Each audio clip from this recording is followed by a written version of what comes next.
Miss Rumphius. Story and pictures by Barbara Cooney. It's dedicated to St. Nicholas, patron saint of children, sailors, and maidens. The lupine lady lives in a small house overlooking the sea. In between the rocks around her house grow blue and purple rose-colored flowers. The lupine lady is little and old, but she has not always been that way. I know. She's my great aunt, and she told me so. Once upon a time, she was a little girl named Alice who lived in a city by the sea.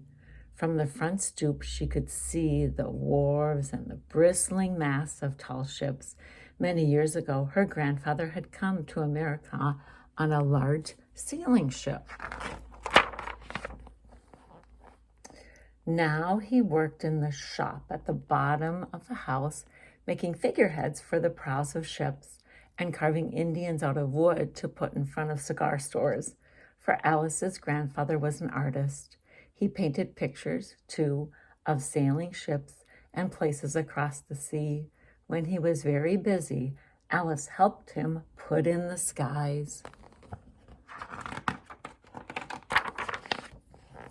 In the evening, Alice sat on her grandfather's knee and listened to his stories of faraway places.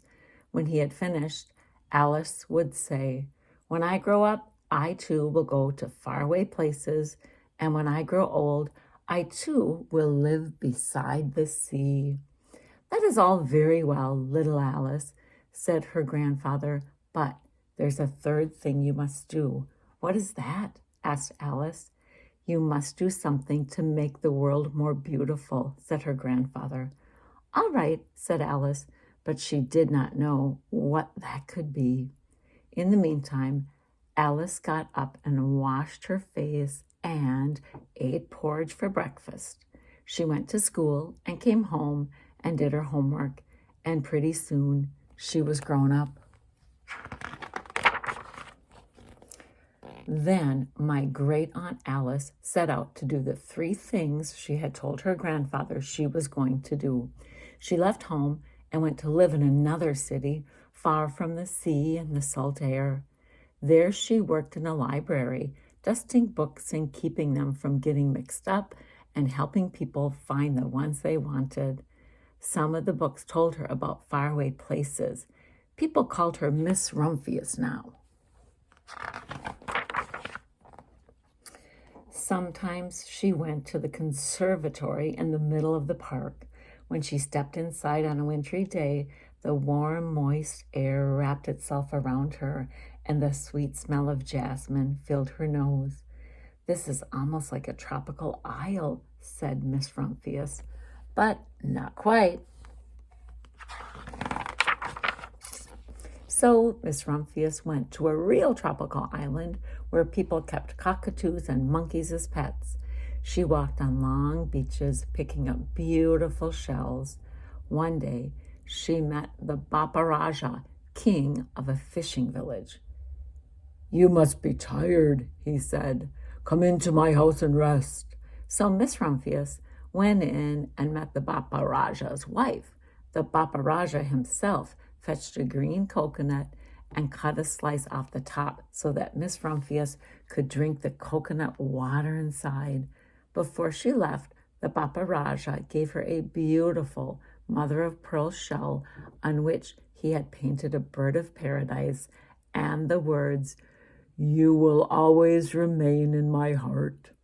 "You will always remain in mine too," said Miss Rumphius. My great aunt, Miss Alice Rumphius, climbed tall mountains where the snow never melted. She went through jungles and across deserts. She saw lions playing and kangaroos jumping, and everywhere she made friends she would never forget. Finally, she came to the land of the lotus eaters, and there, getting off a camel, she hurt her back.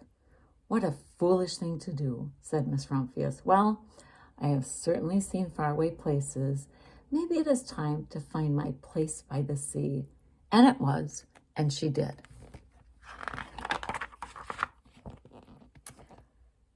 From the porch of her new house, Miss Rumphius watched the sun come up. She watched it cross the heavens and sparkle on the water, and she saw it set in glory in the evening. She started a little garden among the rocks that surrounded her house, and she planted a few flower seeds in the stony ground. Miss Rumphius was almost perfectly happy. But there's still one more thing I have to do, she said. I have to do something to make the world more beautiful. But what? The world already is pretty nice, she thought, looking out over the ocean. The next spring, Miss Rumphius was not very well. Her back was bothering her again, and she had to stay in bed most of the time. The flowers she had planted the summer before had come up and bloomed in spite of the stony ground. She could see them from her bedroom window, blue and purple and rose-colored. Lupines, said Miss Rumphius with satisfaction. I've always loved lupines the best. I wish I could plant more seeds this summer so that I could still have more flowers next year. But she was not able to.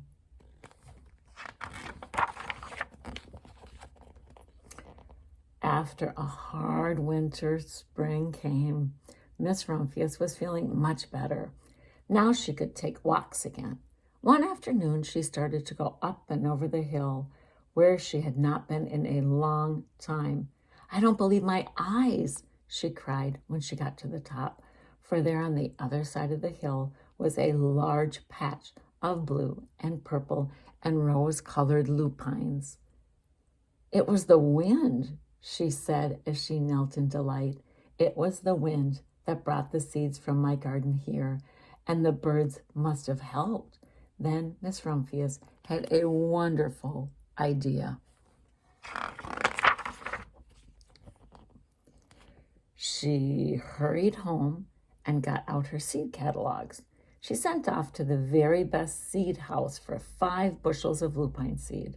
All that summer, Miss Rumphius, her pockets full of seeds, wandered over fields and headlands, sowing lupines. She scattered seeds along the highways and down the country lanes. She flung handfuls of them around the schoolhouse and the back of the church. She tossed them into hollows and along stone walls. Her back didn't hurt her any more at all. Now some people called her that crazy old lady.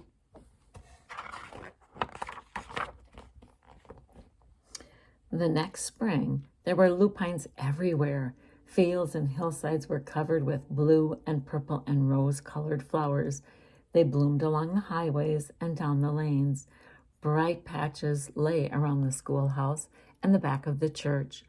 Down in the hollows and along the stone walls grew the beautiful flowers. Miss Rumphius had done the third, the most difficult thing of all.